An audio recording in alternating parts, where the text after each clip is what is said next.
computer. All right. Yeah, I'm new to Zoom too, so it's been a whole thing for me. It's a weird one. So, hey, everybody, we are here with Eric, and he is really helpful this time for our podcast. I've been looking for some guests that would be willing to share what it's like to be on quarantine, and I know it's a little bit an odd time for everybody. So, Eric is willing to share, and I think it's great. So, hey, Eric, how are you? I'm doing pretty well, thanks. Thank you so much for having me. Yeah, and thank you. Now, I know you have spina bifida, right? Yeah, that is correct. Okay, so it's so interesting, spina bifida, because it can affect people in so many different kind of levels. I guess that's not the right word, but in terms of, severity. Yeah. So what kind of severity is your spina bifida, or like how does it limit your mobility? Mine is actually kind of all over the place. Mm. It's kind of, I'd put myself in like the mid-level of it. Unfortunately, the surgery to correct it didn't go great, so I've got some other issues that aren't necessarily attached to it. Okay. I have no use of my legs below my knees, but sensation is really limited, probably from about mid-chest down, and the left side of my body. So I'm working at about 25%, everything working like it's supposed to, but I make the most of it that I can. Use a wheelchair most of the time, but I do use forearm crutches and full leg braces. Hey, for those that's handy. If you ever need to get out of your wheelchair and pull yourself somewhere, at least you can do it. Yeah, no, exactly. Like I count myself as blessed for being able to, still have that little ability, but I make the most of it. I wish I could do that. Get yourself out of a pickle once in a while just to go from point A to point B. So so for people that don't know, like spina bifida, you're born with it, right? It's something that happens in the womb or something? Yeah, pretty much. My spinal column did not fully form when I was born, so it was kind of hanging out, and they had to kind of put it back together and keep it all in one piece. So as you said, it can have a wide range from like, dwarfism to full paralysis to a few dimples on your lower back. Yeah. So sometimes really you wouldn't even know. I've met people that are look totally able-bodied, and you're like, wow, you have I graduated with a guy in high school actually who had it as well, and he literally had a little bit of hair and a few dimples on his back, and I was like, well, hey, at least one of us got lucky. Yeah, it's nice to see. I definitely don't get jealous. I'm like, you know what? God bless you. It's good. So, okay, so how old are you? You look like you're in your early 30s, if I had to guess. 32. Okay, the grays are starting to come out a little bit. Usually I get later 20s, but I think the quarantine is kind of stressed me out a bit. My wife convinced me to shave yesterday, so I think I looked a little bit older before I took about 2 inches of the beard off. Oh, wow, really? Okay, well, that's what everyone's trying to figure out, their facial hair right now. So you're 32, and where are you located? I'm located in Reading, Pennsylvania. We are about a little over an hour outside of Philadelphia. If you've ever played the Monopoly board, the Reading Railroad, that's us. Get the heck out of here. That's awesome. Reading, I don't know many people in your part of the world. Me and my PCA were just talking about it the other day while she was getting me up. She's like, I don't know anybody in Philadelphia. I'm like, I don't know a single soul in the Philadelphia area either. Isn't that weird not to know anybody in the Philadelphia area? I don't know anybody out there, so now I know you. Hey, you met someone. There you go. It all worked out. That's cool, because it's kind of a mystery sometimes when you're from Minneapolis or thinking about a city like that. So that's great. So are you born and raised that part of the world, or? Yeah. I live actually about 10 minutes from the house I grew up in. I went to college in Philadelphia. Really? That, Reading area my whole life. Okay, so we got a little background on you. Now, with this crazy thing we're going through, what was your life like right before quarantine happened? And then what kind of happened to you when you had to like a shelter at home in Pennsylvania? Well, I'm a high school guidance counselor, so my life was really, helping the kids out. They were starting to hear about this. There was some panic, and a lot of the seniors were really getting nervous about, well, are we going to graduate? Are we going to have prom? What are we going to have? So it was kind of alleviating those fears, but at the same time, in the back of my head, I'm like, okay, I'm going into a building with 400 kids, and I don't know what their families are doing. We're 2 hours from New York, and a lot of people go back and forth in the city. So it was really anxiety-inducing for me, but I was trying to hold it together for my kids, for my family as well. And it was just kind of trying to make that transition. And, it all went so fast. I remember on a Tuesday, we're planning for a college fair on Wednesday, which we canceled at the end of the day. Oh my God. And then at the end of the day on Wednesday, we're hearing Friday's going to be our last day for the foreseeable future. So it all moved so fast, so I didn't even really get the opportunity to even process a lot of it at the time.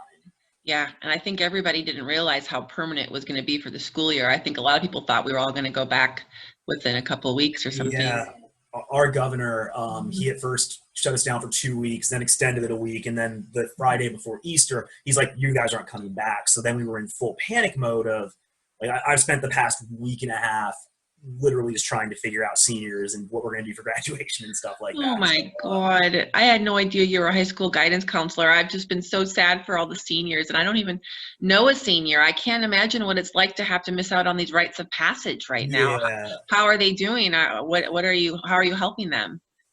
it's just kind of that motivation, just telling them, guys, you still got to finish the year. You still need to get the credits. I Yeah. had one senior who flat out said, if we're not walking across the stage, what's the point of even finishing? And I was trying to just like, Oh, you spent 12 years of your life building up for this. This is still a celebration, and we're going to it find a way is. to do this.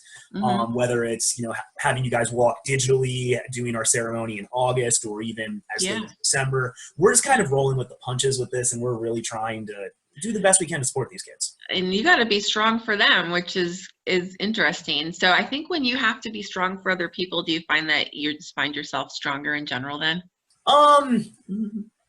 I'm going to say, yeah, you need to kind of put on that strong face. Like, that's part of working in education is I could be having the worst day, but the Mhm. second I walk in the door and the kids are there, I got to have a smile on my face and be ready. Like, okay, come on, guys, let's go conquer Yeah. the day. Yeah. Um, towards the end of the day, I might be getting a little drained, after Okay. work. The first thing I want to do is just kind of like collapse on the sofa, hang out with my dog, Yeah. drink a cup of tea, or on the Yeah. Yeah. weekends, maybe something a little bit harder. Um, but yeah, Okay. it can be a little draining, but you just make the most of it. Oh, that's great. What a great job. So now that happened in mid-March, right? When you had to start teaching in from home Yeah, or yeah, helping from home. So it's been almost, gosh, I think for everybody, what, a month and a half it seems. It seems like a lot yeah. longer, About doesn't it? yeah, days don't even matter anymore. They don't even matter. It's so I don't even know where to start when I want to. What should I want to? So okay, so you've been working from home full time, right? Yeah, that's correct. I log pretty close to 40 hours a week. So okay, so I have a couple questions regarding that. I mean, Okay. so you were probably commuted every day. Was that so? Are you enjoying no commute, or what's the change like for there? Yes and no. My commute was less than 10 minutes, so it really wasn't that bad. Um, Not gonna lie, I'm enjoying getting to wear sweatpants to work every day, as opposed to the dress shirt and the tie. Yep. Um, it was nice because it did split up the week. I got out of my house. I got to get out, Yeah. see a little bit more.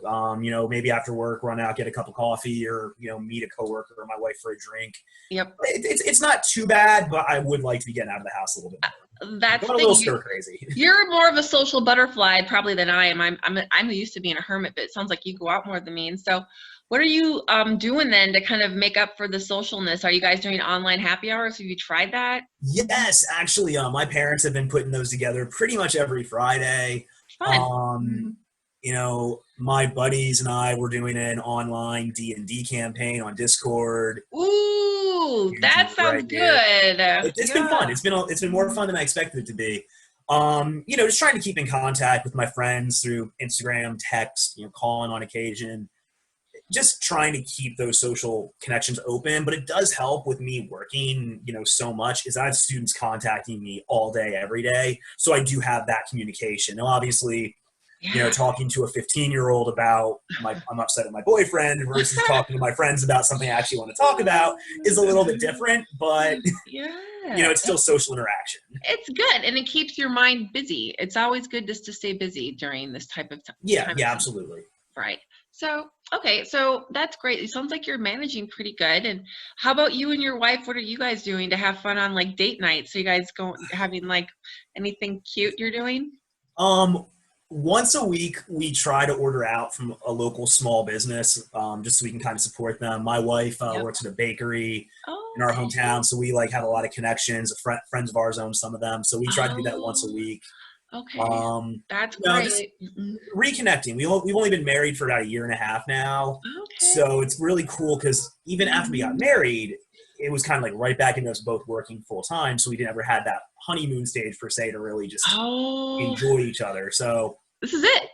yeah, no, this is it. It's a forced honeymoon, which I'm totally okay with. But Mhm. we've been finding for stuff to do. We've been reading a lot together, talking more. Really, Finding some new reading. shows to watch, playing video games.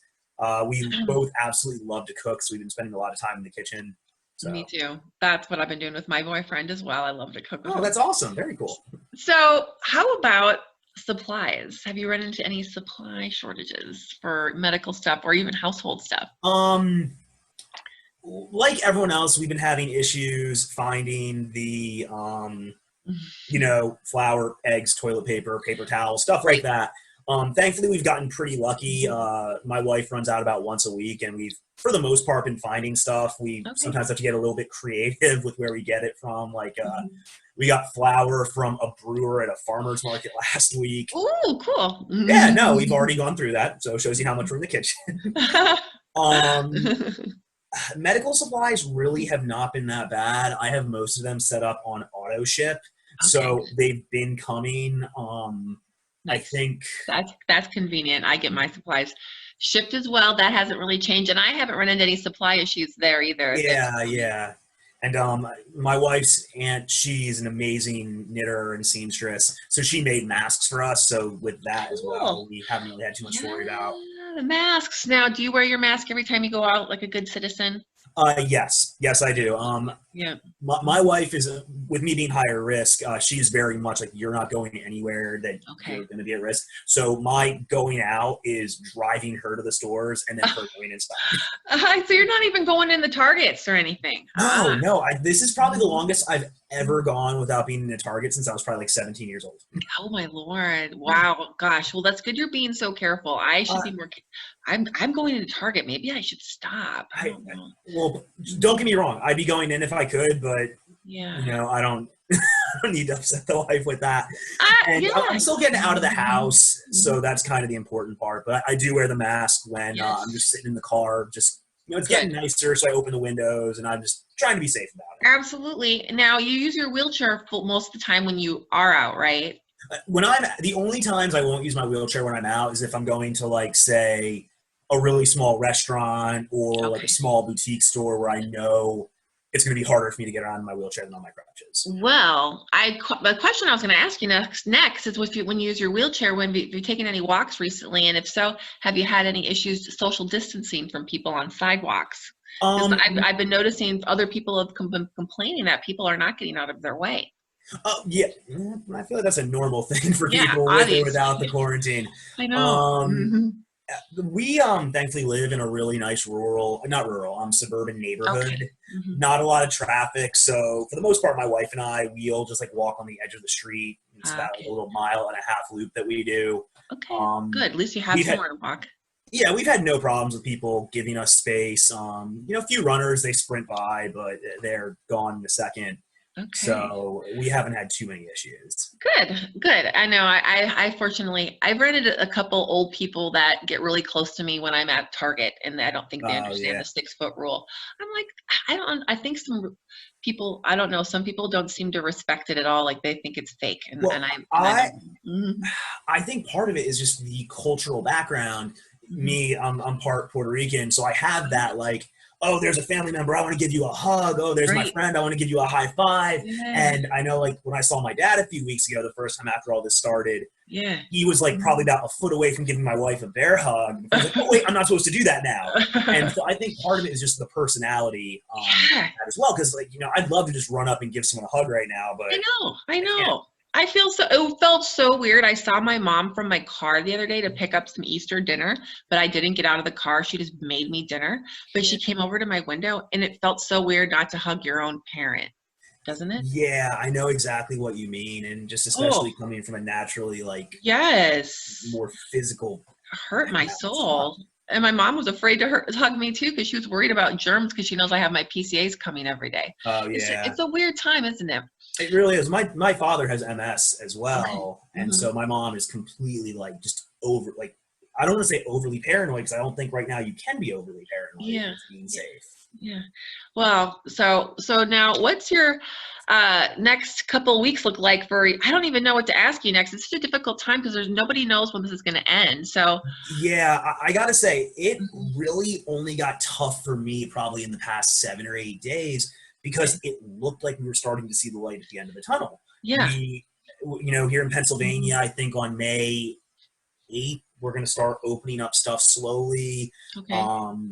You know, and I'm kind of like, this is awesome. I can go out, you know, I can go get a drink at my favorite bar. Maybe I can get back in the gym.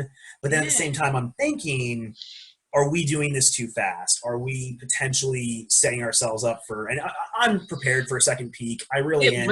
Yeah. It's just, I don't want to go back out there because I literally have the worst luck in the world. If I didn't have bad luck, I'd have no luck at all. Aww. And I know I'll go out my first night out, I'll have a great time, not thinking about it, and 3 days later I'll be in the hospital. You're going to get sick is what you think. Yeah, no, and that's, you know, I'd rather this be extended, you know, until it needs to no longer be extended. Because the last thing I want is to, you know, oh, hey, it's May 15th, we can go out, and on June 10th, we're quarantined again. Absolutely. Completely agree with you. I don't want to have us to do this, and even in the fall, and have the kids even miss school then. That would be terrible. We're already preparing for it just to be safe. Well, you sound like you're doing pretty good over there. I know that some people with the more severe type of situation are in more dire straits. I kind of feel like you're a good inspiration for people out there. You seem like you're keeping your chin up and just trying to do the best you can. I appreciate it. And I mean, we're all in this together. I mean, that's what it comes down to. Yep. You know, I'm not the only person suffering through this. Everyone on the planet right now is going through it. And I guess that makes it a little bit easier for me. Because even on like my bad days, I still know I don't have it that bad. You know, I'm living with my wife. Yeah. You know, we're comfortable. You have a job. I have a job. We have a nice home. I really can't complain too much outside of, okay, I can't run to the store right now, or I can't go and do whatever the hell I want. Right, I'm bored is basically the main complaint, is I'm bored. Yeah. I feel that's my thing too. I would love to go out to a bar too and just to hang out around people, but. Well, we were talking about that because we were, you know, planning our next date night, and we even said that just something as simple as going out to eat. Like, I did not realize how much I missed it I just want to go to like one of our favorite restaurants, get a table, and be able to eat there. Or, you know, the NFL draft was last week. A buddy of mine, every year we got together and watched it together. And this year we, you know, talked about it over the phone instead of going to our favorite bar and watching it. So it's little stuff like that you don't realize you're missing it until you actively think about it, I feel. I really hope we can make everything up next year like twice as like big. That's exactly what I'm hoping for as well, or at least get some time out to, you know, enjoy ourselves. Oh wow! Well, you've been very helpful, just sharing your life with us. Thank you so much, I appreciate it. Thank you so much for having me. Yeah, good luck with you and your wife quarantining. I hope that we all have a decent summer. Let's hope that me too. happens. Me too. I could really. I actually had surgery last April that kept me out of condition until August. So I lost last summer. I don't want to lose this one. If anything, get a boat. That's my recommendation to people. Get a boat or something. Then you don't have to worry about all the cool stuff being closed. You can we got some kayaks out back, so we might be taking those out soon. All right. Well, maybe we could talk what you're doing after the summer. We could get some more tips on how to quarantine. Hey, if you ever want me to come on and chat again, you know, feel free. You've got my email. Just shoot me a message. All right. Well, good luck with your students, Eric. Thank you. Thank you so much. It was a nice chat. Have a great day. All right. Yep. See you later. Okay. So, hey, everybody. So we have our final guest of our podcast, and his name is Dan. I know he lives in California, and I believe you use a wheelchair. So welcome, Dan. How are you? It's a pleasure to be here, and hello to you. This is great. So we just met briefly, or you and I just met recently on the internet. I was looking for guests, and you sent me an email, which I was really happy to receive. And I thought this was really cool because I know that you're retired now, right? Medically retired, not out of choice. Oh, not out of choice. Okay. So, but if you wanted to talk about where you're from and your age, that would be awesome.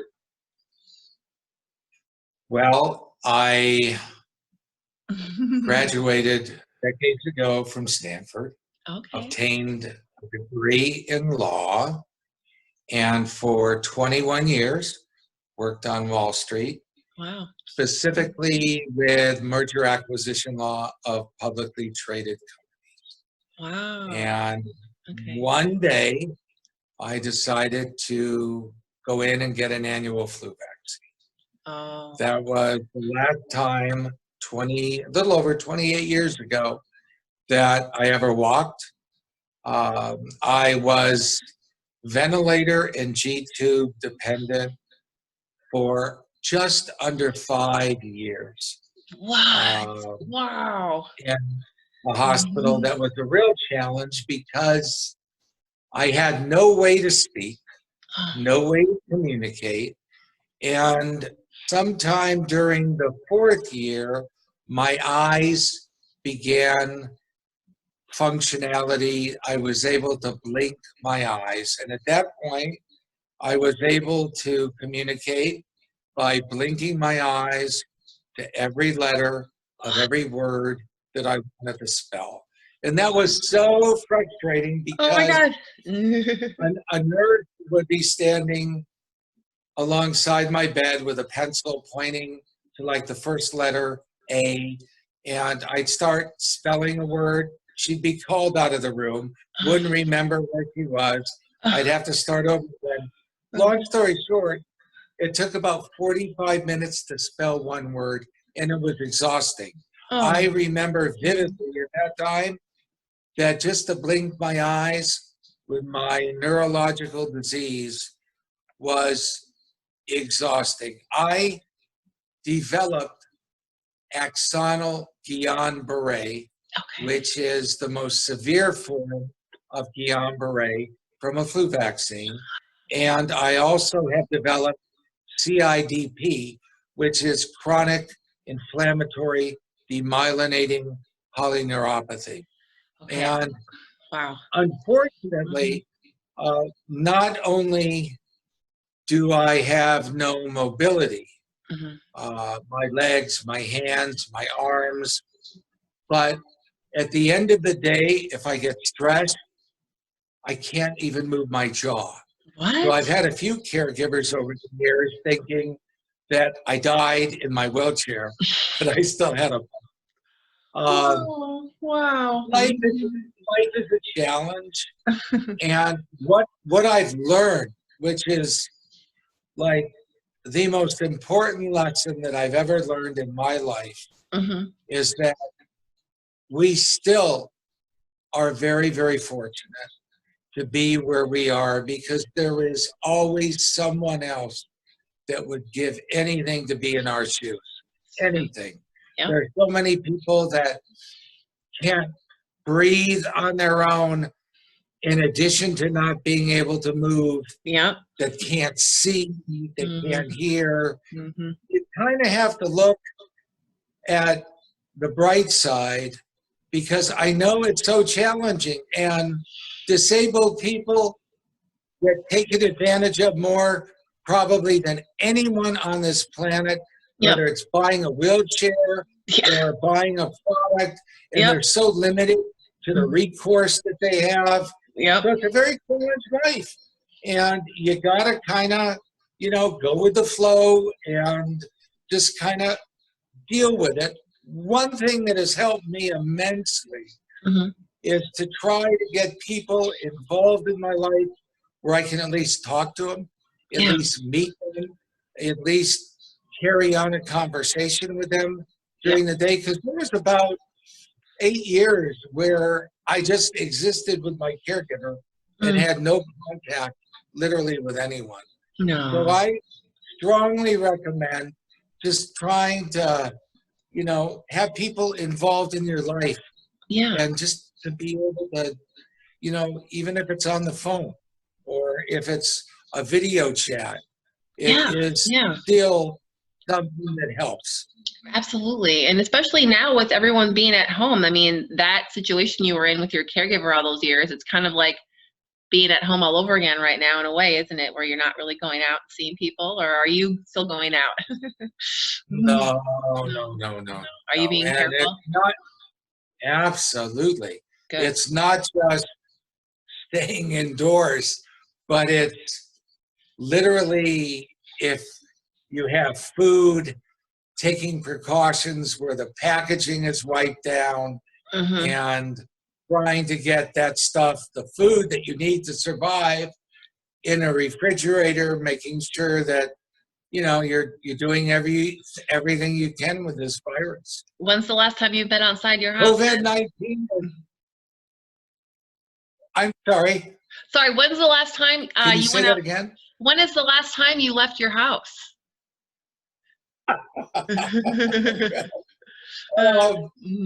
Here, okay. Keeping in mind that I was ventilator dependent for almost 5 years, the winter months, starting with about mid-October through April, I do not go out of my home at all. In California? And Really? Wow. I go nowhere. Wow. I wear a mask, Yeah. even with my caregiver inside, because I've had pneumonia so many times. I've had pneumonia 11 times over the last 28 years. Oh, Lord. I've had 7 bronchoscopies, and I'm too old to go through another bronchoscopy or with pneumonia. So I'm used to this with a mask, but I really would like to be able to get out. So when there's no COVID-19, you still are super careful and you wear a mask when you go out. That's what you're telling me. Absolutely. Wow, that's great. Because I'm immunocompromised. Yep. If someone were to have just a normal cold, right, and they get over it, to me it would be life-threatening. So I have to kind of watch. Okay, so since you're kind of an expert at mask wearing, what kind of masks do you have then? Well, up until the situation changed, where people started hoarding masks, I would just buy a box of 50 disposable, those blue masks with a little band that goes around your ear, and that's what I would use. But they're impossible to get. I know. Wherever you look. You can't find them now. And in addition to that, you can use a cut up piece of cloth. You can use other things, a t-shirt. Yep. You can use any type of cloth that will help, keep that those droplets away. Okay. So you don't have any N95 masks? You would seem like the person that should have one. No, years ago, I tried one of those masks. I mean, I'm probably talking 15 years ago. Okay. And I didn't like the way that it felt at the time. Okay. It had a little gap on the side of your cheek. Oh. And I also felt almost like a duck where it was pointed. Okay. And it just was uncomfortable. So I've always kind of been partial to those regular, blue type fake masks. Okay. Well, I know that aren't the N95s the only ones that can prevent you from picking up a disease when you go out, or virus? I would have a tendency to say yes. That's what they if I were really concerned about it. Yeah. I would actually put on 2 masks. Double it up. I would double it up. Cool. And that way I'd feel, as long as it's cinched up by the bridge of your nose, and it's a good fit, I would put 2 of them on. Yeah. But the most important thing also is with that mask, you have to kind of be meticulous when you take it off to always use hand gel. Okay, yep. Key. It's very, very, very important, because you can have bacteria all over the outside of that mask. I know. And then what are you going to do then?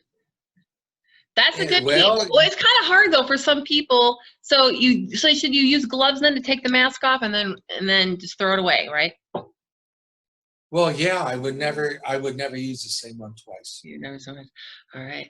Wow. Yeah, you're lucky that you're able to use. I have cloth masks that my PCA made for me. You see, so but I don't have an immunocompromised system like yourself. So you got to be extra careful, I bet, huh? Never reuse. It is. And in addition to being careful for yourself, it's important to have people around you that are careful as well regarding their health. Yeah. Because that's how we catch something from someone else. I know. Right? Yeah. It's tough when you have carrot. Healthy.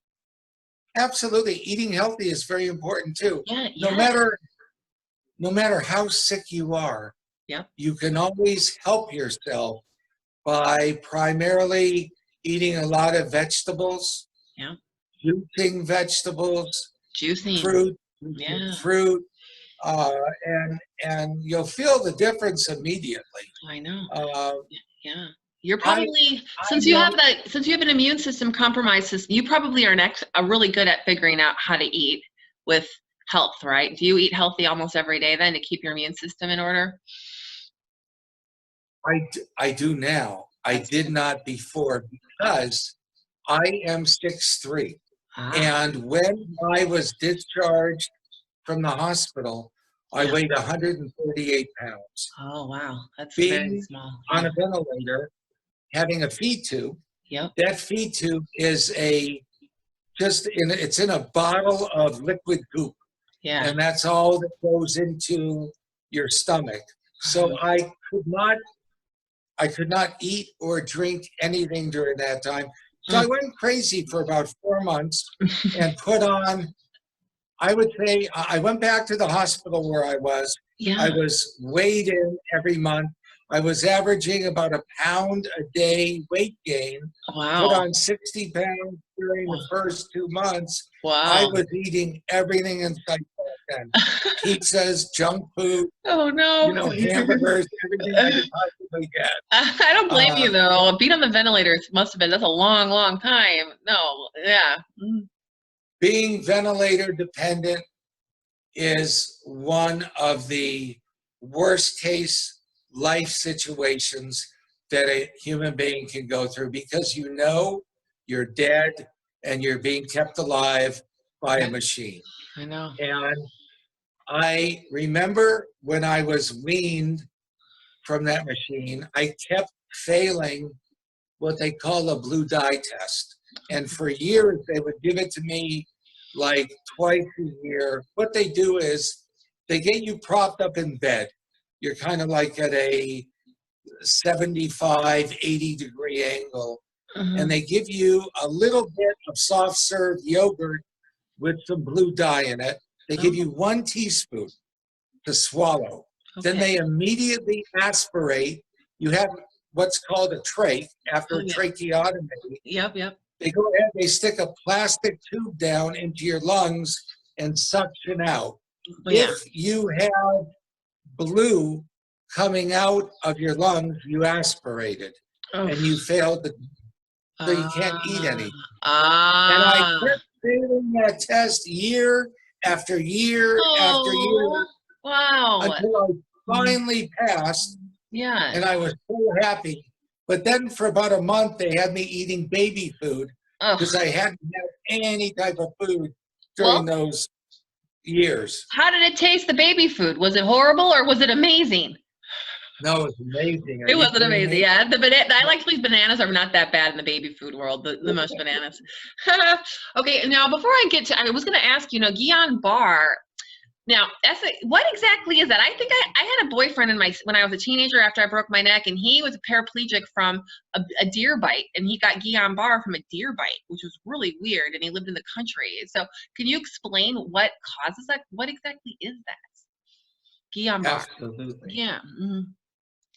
What happens in most people that develop that, normally for most people, 1 in 400,000 people that will develop it, it is a catastrophic reaction from an annual flu shot. And what specifically happens after about 2 weeks of getting a vaccine, it's the same thing whether it's caused from a vaccine or even caused from eating undercooked chicken. Or bacteria somehow, right? Your immune system goes crazy. Okay. And it begins attacking the myelin sheath, the fatty tissue at the end of a nerve that enables that nerve to communicate with your brain. Okay. So virtually, you are not capable of communicating with the nerves in your hand, your legs, your heart, whatever organs fail. I was kept alive with dialysis. My kidneys stopped. My lungs stopped. I was kept alive for that entire time, but it's just a terrible reaction to where no one knows what actually causes the reaction. Okay. But you're from something. your nerves no longer, due to the demyelination of the nerve and destroying that fatty tissue, you're not able to communicate with your brain. Now, in my situation, I developed axonal, which is so much more severe because the axons along my spinal cord and my brain were destroyed. So my prognosis originally was I would never be weaned from a ventilator, and that's how I would die, would be being ventilator dependent. So how did your body start to regenerate? I'm sorry, Tiffany, say again? Oh, 5 years after this happened to you and you suddenly were able to get off the ventilator, was it because your nerves spontaneously started to regenerate, or? Well, slowly, but it was due, I had a procedure called plasmapheresis, where they separate your plasma, they clean your blood. Really? I saw no benefit. I saw no benefit from that. Oh, okay. Then I saw a benefit, immense benefit, from IVIG infusions. Immune globulin infusions enabled me to finally be weaned from a ventilator. Oh. And it was through the IVIG infusion that I was finally able to breathe on my own. That's amazing. Now, there is still another cause of this dreadful illness, and that is from eating undercooked chicken. Okay. All chicken, regardless of whether the chicken is fed with organic feed or how it's free range, on raw chicken, there is a bacteria called Campylobacter. Okay. And that Campylobacter in some people, if they eat undercooked chicken, can develop an extreme situation of gastroenteritis, which also leads to this illness.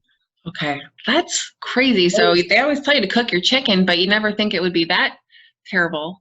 That's crazy. Very, very rare, but still nonetheless, it happens out there. Okay. And those are the two causes. So before we only have a few more minutes left, so I wanted to just kind of tell everybody that you worked as a lawyer, right, for many years before. Yeah. What kind of law did you practice? Well, way back when, decades ago, I specifically, my delight was in finance. Okay. So I worked exclusively with two companies that were publicly traded, that were planning on either merging, or one was acquiring, buying another. I looked and studied their balance sheets. Okay. And I looked at free cash flow. I looked at how strong this would be if they were considering maybe laying off employees or selling off companies. I was the one responsible at that time for either giving a thumbs up or saying, no, this isn't going to work. It's not favorable. And then venture capital would come in if needed to be, and they would go ahead and perhaps put up additional capital that the company needed to make this happen. Okay, that's pretty cool. So do you still do any law work today, or? No, after 28 years of battling this illness, every day is a challenge to me. Okay. Just to deal with my illness. So no, I'm totally retired. I can tell you were a lawyer, though. You have that whole demeanor going on. I can see you doing it. So, Well, let me say this, if I may. From where I was educated and my experience in life, and having really to fight to stay alive, I still have a desire to help those either that are less fortunate than me, having a problem with perhaps getting a service or getting a product that they desperately need. I'm always trying to help someone. So I've always been active with with other people Yeah. that are, I've always been active with other people that are severely disabled, that have had problems, and I've always tried to help them. I love that. You're using your talent still to this day. That's all I want to hear, because it's good to know that. So, okay, so now that you're at home, you're used to staying at home on quarantine and all this time, you know, I guess I got one more question for you, which is advice for people out there that are not used to staying at home. What should people do if they're going crazy to kind of make their minds stay busy at home and stuff? Like, what do you do to keep busy? Well, it's a good question. Keeping in mind for years that I was involved in finance, I spend a good 10, 12 hours a day reading 10Qs, financial statements from public companies. I'm still interested in that. And on my computer, when it boots up, I still just have financial web pages and web pages that someone in finance would look at. I'm still interested, even though I don't work in that part of my life. And then I don't watch TV, and I'd like to tell you why. When I was in the hospital for so long and I could not communicate with anybody, they would cut the 11 to 7 a.m. crew would come in, and they would automatically take the TV with the extension arm from the wall by my bed, put a little tiny TV in front of my face, and they would turn it on. Now, way back when there was not cable, there wasn't any cable, about 2 o'clock or 3 o'clock in the morning, a station would sign off. And there would be this still frame on the tube, on the TV tube, and there would be this noise, da, that would continue until 6:30, when the morning crew would come in, and they would see that they left me the whole night with that sound, and they would shut it off and put the TV back. So I hate TV. I don't watch any TV. I don't blame you. I don't blame you. However, why couldn't you try to use your call light and tell them to come shut off this horrible dead channel? I couldn't do that. I couldn't even move my head.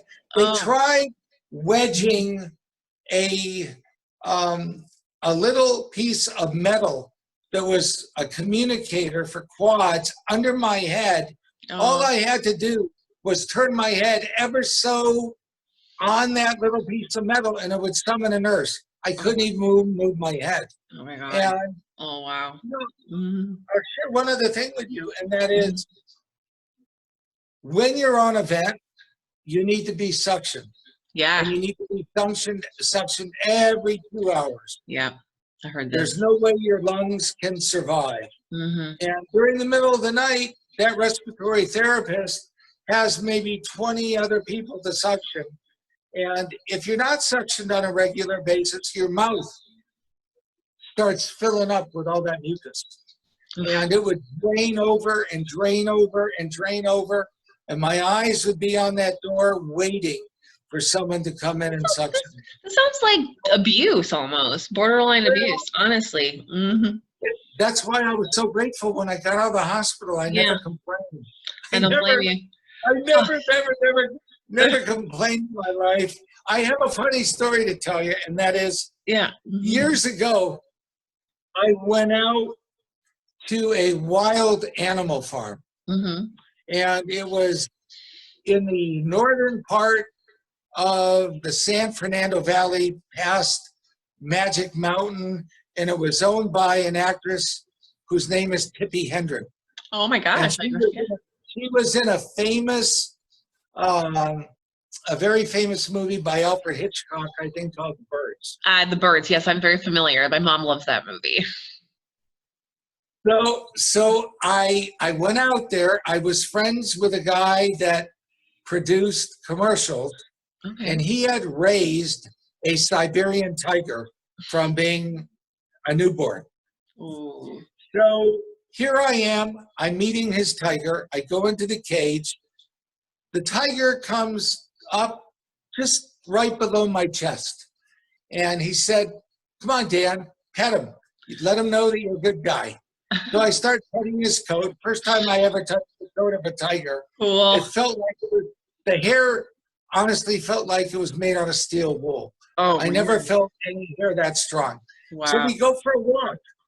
And he puts this chain and chain collar around his neck. And we go through this mountain terrain. And I'm a little bit afraid. And I'm starting to pull back. And the tiger starts making a weird sound. And he says, Dan, come on, walk up. He doesn't like this. The tiger doesn't like you walking behind. Come on up to us. As soon as I came up, the tiger with his right paw grabbed my left leg and put it in his mouth. Oh my God. So he yanked on the chain and told him no, no, and no. I think for about 6 months, I felt I was the luckiest person in the world. I didn't swear. I was so happy to have both of my legs. It's that kind of philosophy today that you kind of have to. I like no matter how hard it is, you know, whether you just, I'm totally dependent on care. I can't open a bottle of water. I can't do anything on my own. Okay. So even with that scenario, Okay. you gotta look at the positive side of life or you go nuts. Absolutely. You will go crazy. That's one thing I learned being paralyzed for 27 years myself. You cannot focus on what you used to have and how it used to be because you're not going to get anywhere with that. You just can't do it. Exactly. Now, I'd like to say one other thing. Yeah. Mm-hmm. When I was in the hospital for all those years, Mm-hmm. they would use an antibacterial cream to give me a bed bath. Oh, I never got to experience water. Never got to experience during that time one drop of water. that's so Nor could I drink it being on a bed. Oh my God. But when I get a shower today, it is the most luxurious. It is. I thank God. My caregivers would tell you why every time he gets a shower, he'll tell you how grateful he is to experience that water. That I could never ask for anything greater in life than to go ahead and feel that water. Like so there's always something that will make us feel better. Absolutely. A nice hour-long hot shower. Are you one of the guys that takes all the hot water? Well, you know, there's a few things that I've learned, and with my neurology in my wheelchairs, I sit on reusable gel packs. Okay. I had one stage 4 ischial sore, which is, you know, it's all bone down there. I don't really have muscle tissue. So I use reusable gel packs. They're covered with hand towels. They're covered with hand towels. And then you take a folded sheet, you fold it and fold it and fold it. You put that over it. So it's comfortable. I use ice. I'm pretty much packed in ice the whole time that I'm in a wheelchair. But when I take a shower, I use scalding hot water for maybe about 20, 25 minutes. It helps my nerves. It stops the itching, the pain, the discomfort. I feel great after a shower, but thank God I have hot water. I'm glad that you can take showers now. Small things in life are, I think, very much appreciated by people with paralysis, and I love my hot shower 3 times a week as well. My PCAs have to wait for me, and I know it drives them crazy. I'm like, 5 more minutes? Just 5 more minutes. Okay, well, this has been amazing. I have to let you go, which I kind of don't want to, but I think I should have you on again, and we can have another chat. How about that? I would love to. Okay. I would love to, and you know, if there are any of your guests that ever run into a problem, give them my email address. Tell them any way that I can help them, no charge, nothing. I would always be delighted to help someone that has a problem. Oh, you're the best, Dan. That is so great. Okay, I will pass it along to all of our future guests, and take care out there. Stay safe, stay sane, and yeah, I guess just have a good summer. Stay well and stay away from this COVID-19. Oh, you know it. I'm staying in my house as long as I possibly can. Good. Okay. All right. Take care. Thank you. Bye.